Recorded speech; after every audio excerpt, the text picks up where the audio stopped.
Muchas gracias, Tommy. Hermosa apertura, hermosa alabanza, donde podemos anticipar lo que vamos a escuchar en esta noche acerca de este mensaje de un Dios de amor, de esta salvación que Dios ofrece a todas las personas. Vamos a buscar un pasaje en Lucas capítulo 2, versículo 25. Vamos a leer unos 10 versículos hasta el 35. Se va a hacer un poquito largo, lo vamos a hacer rápido. Dice: y aquí había en Jerusalén un hombre llamado Simeón, y este hombre justo y piadoso esperaba la consolación de Israel, y el Espíritu Santo estaba sobre él. Y le había sido revelado por el Espíritu Santo que no vería la muerte antes que viese al ungido del Señor. Y movido por el Espíritu, vino al templo, y cuando los padres del niño Jesús lo trajeron al templo para hacer por él conforme al rito de la ley, él le tomó en sus brazos y bendijo a Dios diciendo: ahora, Señor, despides a tu siervo en paz, conforme a tu palabra, porque han visto mis ojos tu salvación, la cual has preparado en presencia de todos los pueblos, luz para revelación a los gentiles y gloria de tu pueblo Israel. Y José y su madre estaban maravillados de todo lo que se decía de él. Y los bendijo Simeón y dijo a su madre María: he aquí, este está puesto para caída y para levantamiento de muchos en Israel, y para señal que será contradicha. Y una espada traspasará tu misma alma, para que sean revelados los pensamientos de muchos corazones. Hasta ahí nomás, con la lectura de la palabra de Dios. Después vamos a buscar otros pasajes. Lucas, que es el encargado de escribir su evangelio, contar la historia de Jesús, sabemos que él era médico, pero tenía una fascinación por la historia, y más por la historia de Jesús, y entonces empieza a juntar información acerca de Jesús y encontró bastante. Por eso en su evangelio tenemos muchos detalles de cómo fue el nacimiento de Jesús y esos primeros años de vida, cosa que no tenemos en los otros evangelios. En esta oportunidad que leímos recién, el Señor tenía apenas 8 días de nacido, ¿sí? 8 días de nacido, estaban en brazos de su madre, María, y su papá, José, el padre adoptivo. Y Lucas quiso dejar, guiado por el Espíritu Santo sin duda, quiso dejar este momento grabado en su evangelio, cuando llevaron al niño a ser circuncidado, algo que por ley tenían que hacer. Cada vez que nacía un niño o niña tenían que sacrificar un cordero, y al varón era circuncidado al 8º día.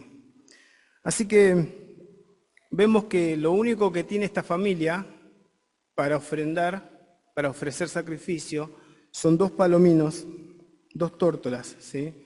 Y esto nos dice que era una familia pobre. Qué increíble, ¿no? El Salvador del mundo en una familia pobre. Sin embargo, a través de esta familia, Dios empieza a obrar el plan de salvación. Me traen mucha agua, cosa que voy a hablar bastante. Vamos.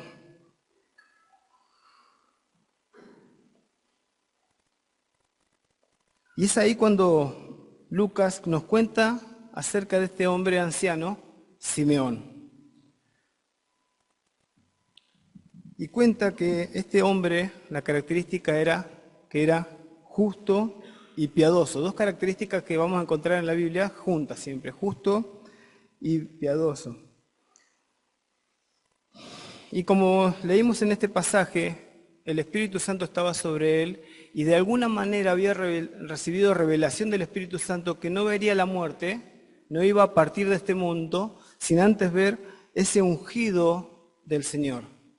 Aquel que Dios había prometido desde la creación del mundo a Adán y Eva, y a lo largo de todos sus profetas en el Antiguo Testamento, ese que tanto esperaba el pueblo de Israel, dice que él lo iba a ver antes de su muerte. Y Simeón sin duda esperaba con ansias este momento. Y no solamente él, más adelante en los versículos que no leímos, del 36 al 38, encontramos a Ana, otra viuda anciana, que también esperaba al Mesías. Y dice que estos dos ancianos, a pesar de su edad avanzada, estaban todos los días en el templo y estaban esperando esto, la promesa de Dios, ¿sí? Que Dios iba a cumplir, estaban confiados que Dios iba a cumplir sus promesas. Esto no pasaba en la mayoría del pueblo. En la mayoría del pueblo muchos habían bajado los brazos, estaban ocupados en sus cosas, en sus quehaceres, y a esta parte de la esperanza que ellos tenían del Mesías estaba puesta de lado. Sin embargo, ellos todos los días estaban en el templo. Y el Señor no defraudó la fe de estos ancianos. Por eso podemos ver a Simeón con el niño Jesús en brazos, y a pesar de ser un bebé, él reconoció al Salvador del mundo. Por eso él hace una alabanza a Dios, que están en los versículos 29 al 32 que leímos, y le puede decir a Dios, porque han visto mis ojos tu salvación. Han visto mis ojos tu salvación. La encarnación de Dios en Jesús tenía que ser un hecho que no podía pasar por alto. Dios venía a este mundo a salvar a los pecadores. ¿Por qué se encarnó? Bueno, en Gálatas, Pablo, en Gálatas capítulo 4, versículo 4 dice, pero cuando vino el cumplimiento del tiempo, ¿sí? Un tiempo establecido por Dios, Dios envió a su Hijo nacido de mujer, como lo había profetizado Isaías, tenía que ser hombre, tenía que nacer de mujer, y nacido bajo la ley, es decir, tenía que ser judío. Y el versículo 5 dice, para que redimiese a los que estaban bajo la ley, a fin de que recibiésemos la adopción de hijos. Era necesario que Cristo naciera. Así que vemos cómo Dios empieza a poner en marcha este plan de salvación de esta manera misteriosa. Una familia pobre, con un bebé, siendo testigo de estos dos ancianos, en una aldea pequeña, como era Belén, ¿sí? Una zona más rural que urbana, y sin embargo Dios estaba poniendo en marcha este plan de salvación.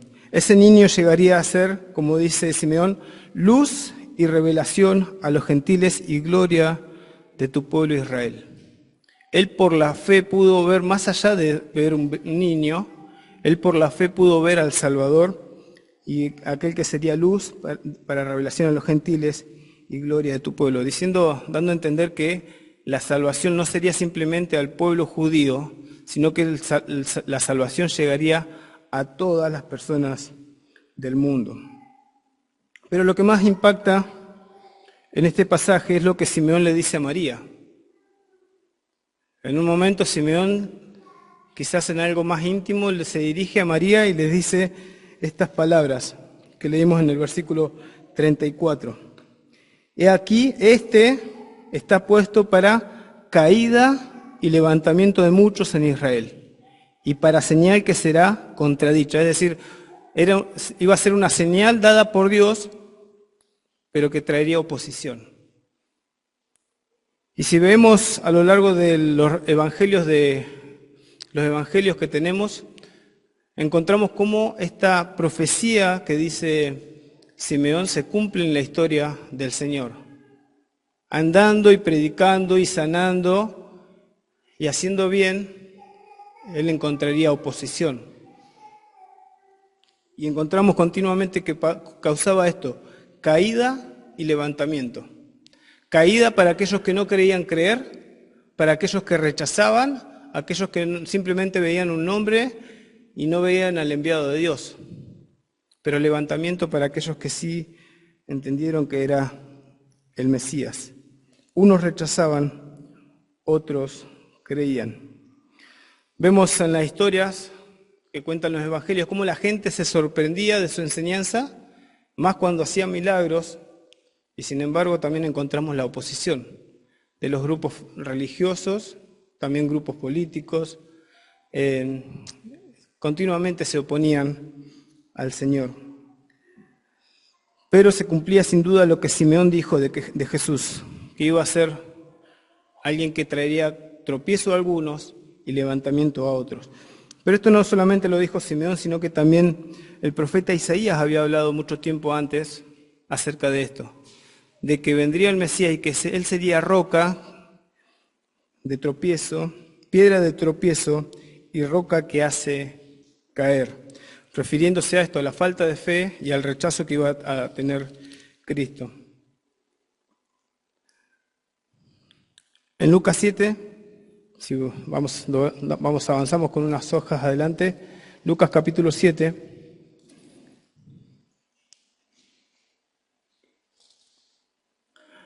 En un momento Juan el Bautista está preso y manda a sus discípulos a hacerle una pregunta al Señor. Y les dice que le hagan esta pregunta al Señor: ¿eres tú el que estábamos esperando o tenemos que esperar a otros? Y entonces dice el 21, dice: en esa misma hora sanó a muchos de enfermedades y plagas y de espíritus malos, y a muchos ciegos les dio la vista. Y respondiendo Jesús a esa pregunta de Juan el Bautista, les dijo: id, haced saber a Juan lo que habéis visto y oído. Los ciegos ven, los cojos andan, los leprosos son limpiados, los sordos oyen, los muertos son resucitados, y a los pobres es anunciado el Evangelio. Y bienaventurado es aquel que no halle tropiezo en mí. Bienaventurado el que no halle tropiezo en mí. Haciendo referencia a eso que podía causar él, o caída, que traía el rechazo, o levantamiento, que traía la fe puesta en Jesús. Esta es la reacción que vemos frente al Señor en su tiempo, pero también es la reacción frente al Evangelio que vemos continuamente aquellos que escuchan el Evangelio. Hay caída, hay aquellos que rechazan, que no pueden creer el Evangelio, que como dice Pablo es locura, pero hay aquellos que sabemos que es poder de Dios para salvación. 1 Corintios capítulo 1, versículo 22.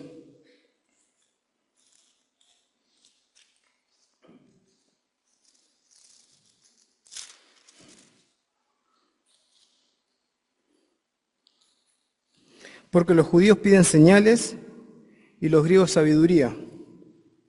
Pero nosotros predicamos a Cristo crucificado, para los judíos ciertamente tropezadero y para los gentiles locura, mas para los llamados, así judíos como griegos, Cristo poder de Dios y sabiduría de Dios.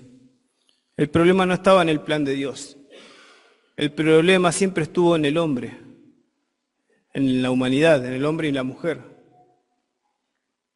Los judíos, dice, pedían señales. El pueblo judío era práctico. Ellos veían su historia y siempre Dios fue obrando con milagros, y por más que vemos que Dios hizo un montón de señales, nunca terminó de sacar la incredulidad del pueblo. Nunca, a través del obrar de Dios, nunca sacó la incredulidad del pueblo.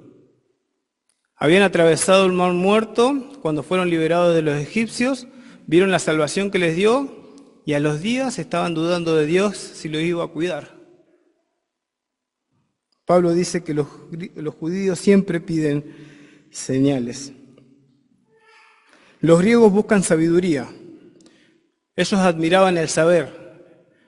Ellos les gustaba usar la razón en todo. Ellos se ponían orgullosos del conocimiento, de anchura de sabiduría que tenían. Pero el Señor se les presenta con la sabiduría verdadera, con la sabiduría divina, y aún así lo rechazaron. Tanto a judíos les dio señales y a los griegos les mostró sabiduría, y aún así lo terminaron rechazando. Terminaron tropezando con esta piedra. Para un judío escuchar la predicación de que alguien los iba a salvar, de que ese Mesías era aquel que fue crucificado, era algo que ellos no podían entender. Ellos sabían que alguien crucificado era alguien maldito. ¿Cómo alguien maldito puede traer la salvación? Y ellos no se daban cuenta que estaban bajo maldición, porque nunca pudieron cumplir con los estándares de Dios. Ellos pensaban que por ser pueblo judío y por tener la ley y por ver el obrar de Dios en su pueblo, ellos pensaban que ya listo, tenían la salvación asegurada. Pero nunca entendieron que era por fe. No se trataba de lo que ellos eran como nación o de lo que podían tener. La salvación era por fe. Así que para ellos era tropiezo el escuchar la predicación de que la salvación venía a través de alguien que había sido crucificado. Para el griego, escuchar la predicación y que la salvación venía a través de un judío encima y crucificado, Pablo lo dice claramente, es locura. Y lo podemos llegar a entender. Pero sabemos que, como dice Pablo también en este pasaje, para los llamados, hay gente que aún así escucha la voz de Dios llamando a través de la predicación del Evangelio, de este Cristo que fue resucitado, fue crucificado, pero también que resucitó. Dios sigue salvando a las personas. Y es el Evangelio que seguimos predicando a todas las personas. Y aún así sigue habiendo la misma reacción que decíamos al principio. Algunos rechazan, algunos tropiezan y otros pueden llegar a ver la luz de Dios, pueden ver el amor de Dios y la salvación que Dios está ofreciendo. Este es el plan de Dios. Romanos capítulo 9, busquemos.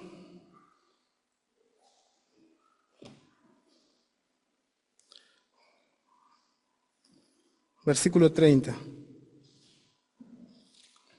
Sigue hablando de esta piedra que hace tropezar.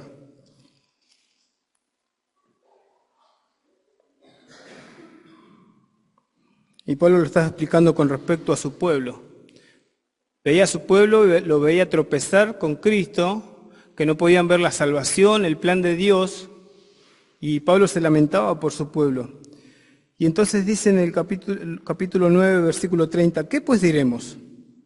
Que los gentiles que no iban tras la justicia han alcanzado la justicia, es decir, la justicia que es por fe, mas Israel que iba tras una ley de justicia no la alcanzó. ¿Por qué? Porque iban tras ella no por fe, sino como por obras de la ley, pues tropezaron en la piedra de tropiezo. Como está escrito, he aquí pongo en Sión piedra de tropiezo y roca de caída, y el que creyere en él no será avergonzado. Pablo podía ver esto, lo que les decía, el pueblo judío tropezando con Cristo. Y dice que ellos no pudieron ver, ellos tropezaron porque iban por las obras. Ellos pensaban que por hacer cosas, por cumplir la ley de Dios, a su antojo y a su forma de entender, listo, tenían salvación asegurada. Y Pablo dijo, no es así, no es por obras. No es por obras que se logra la justicia de Dios, la gracia de Dios, es por fe. Sin embargo, ellos tropezaban porque pensaban que podían ser salvos a su manera. Volvamos a Lucas.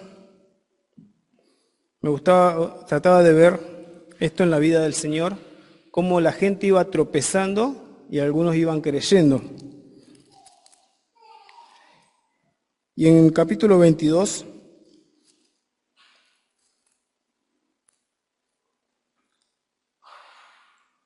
encontramos al Señor que había sido encarcelado, ya estaba pronto de ir a la cruz. Dice el versículo 66, cuando era de día, se juntaron los ancianos del pueblo. ¿Se acuerdan al principio? Jesús, siendo bebé, estaba frente a un anciano y ese anciano pudo ver con fe la salvación de Dios. Ahora ya Jesús era grande, había hecho muchas señales, había mostrado que venía de Dios, como entendía Nicodemo, asombraba con su enseñanza y sin embargo él estaba delante de los ancianos y no podían ver la salvación de Dios. Cuando era de día se juntaron los ancianos del pueblo, el versículo 66, los principales sacerdotes y los escribas, y le trajeron al concilio diciendo: ¿Eres tú el Cristo? Dínoslo. Y les dijo: si os lo dijere, no creeréis. Y también si os preguntare, no me responderéis, ni me soltaréis. Pero desde ahora el Hijo del Hombre se sentará a la diestra del poder de Dios. Dijeron todos: ¿Luego eres tú el Hijo de Dios? Y él les dijo: vosotros decís que lo sois. Entonces ellos dijeron: ¿qué más testimonio necesitamos? Porque nosotros le hemos oído de su boca. Ellos tenían al Salvador del mundo y no pudieron verla con la misma fe que tuvo Simeón al principio. Le preguntaron: ¿eres tú el Cristo? Y él no lo negó. Le dijeron: ¿eres tú el Hijo de Dios? Y él no lo negó. Y entonces por eso fue sentenciado a muerte, a esa cruz, pero que entendemos que era el mensaje de Dios. Era el plan de Dios original que él terminara en esa cruz. Y el otro pasaje donde veo esta reacción de caída y levantamiento es en el capítulo 23, versículo 38. Ya está Cristo crucificado y estaban los dos malhechores, los dos ladrones crucificados a los costados. Dice el versículo 38, había también con él, sobre él un título escrito con letras griegas, latinas y hebreas: este es el Rey de los judíos. Y uno de los malhechores que estaban colgados le injuriaba diciendo: si tú eres el Cristo, sálvate a ti mismo y a nosotros. Respondiendo el otro, le reprendió diciendo: ¿ni aún temes tú a Dios, estando en la misma condenación? Nosotros a la verdad justamente padecemos, porque recibimos lo que merecieron nuestros hechos, mas éste ningún mal hizo. Y dijo a Jesús: acuérdate de mí cuando vengas en tu reino. Entonces Jesús le dijo: de cierto te digo que hoy estarás conmigo en el paraíso. Encontramos caída y levantamiento en la misma cruz del Calvario. Uno de los ladrones pudo levantarse, pudo creer, pudo ver a Cristo con fe y decirle: acuérdate de mí cuando vengas en tu reino. Y el otro simplemente tropezó, no quiso creer estando en la misma condenación. ¿Cuál es la diferencia? La fe. La fe hace la diferencia entre caer o levantarse. La fe viene por el oír, y el oír de la palabra de Dios, dice en Romanos. Y es la predicación que siempre nosotros tratamos de transmitir a todas las personas. Es lo que nos hizo tanto bien a nosotros. Como cantamos al principio, fuimos justificados no por algo nuestro, no porque somos buenas personas. Entendimos el plan de salvación, el plan de Dios, y depositamos nuestra fe en Dios. Pero fue necesaria una cruz cubierta en sangre. Para muchos, hoy el Evangelio sigue resultando una locura, algo que no pueden entender y lo rechazan. Pero muchos también reciben el mensaje de salvación y son salvados. Así que es lo que aquellos que no tienen a Cristo como su Salvador, lo que queremos es que piensen qué es lo que produce el Evangelio al escuchar la predicación del Evangelio. ¿Es locura? ¿Es rechazo? ¿Es tropiezo? ¿O produce fe? Y ese es el llamado que hacemos como iglesia. Dios sigue llamando a pecadores al arrepentimiento. ¿Qué vas a hacer con esta decisión que Dios, con la predicación del Evangelio? ¿Rechazar o aceptar? Hay un predicador que me gusta ver en YouTube, es apologista y siempre está con un micrófono y la gente le va haciendo preguntas, ¿sí? Gente secular que anda en la calle le va haciendo preguntas después de la predicación. Y es sorprendente cómo la gente se admira y le produce cómo reaccionan al Evangelio. Había una mujer que le decía: ¿cuál es el estándar para ir al cielo? ¿cuál es el estándar para ir al cielo? Y él le dice, la perfección. Y esta mujer le dice, bueno, ¿y hay personas en el cielo? Sí, le dice. ¿Entonces fueron perfectos? No. Y ahí es cuando ves la cara como ellos reaccionan ante esto. Y él puede explicar la predicación del Evangelio, cómo fue necesario que Dios mismo venga a este mundo, se encarne, ¿sí?, tome forma humana, nazca a través de una virgen, como lo veíamos y esté en los brazos de Simeón, como leíamos al principio, y teniendo una vida perfecta, y terminar en una cruz, pagando por nuestros pecados. ¿Para qué? Para que aquellos que creen, Dios pueda imputarle esa vida perfecta de Cristo a cada uno de nosotros los que creímos. No somos buenos. Nunca vamos a cumplir los estándares de Dios. Por eso necesitábamos de la salvación de Dios. Necesitamos que Dios haga la obra. Y Dios, cuando nos perdona a través de Cristo, nos ve como anduvo Cristo, sin pecado, en perfección. Pero fue necesario esa cruz sangrienta, donde Dios descargó el castigo de todos nuestros pecados para que todo aquel que en Él cree no se pierda. Seguimos llamando a aquellos que no tienen a Cristo como su Salvador, que en esta noche puedan tomar una decisión por Cristo, una decisión favorable por su vida, para que crean. Dice la Biblia que aquel que cree no es rechazado, sino que es perdonado por Dios y es cambiado por Dios, ¿sí? Nada más, que el Señor les bendiga.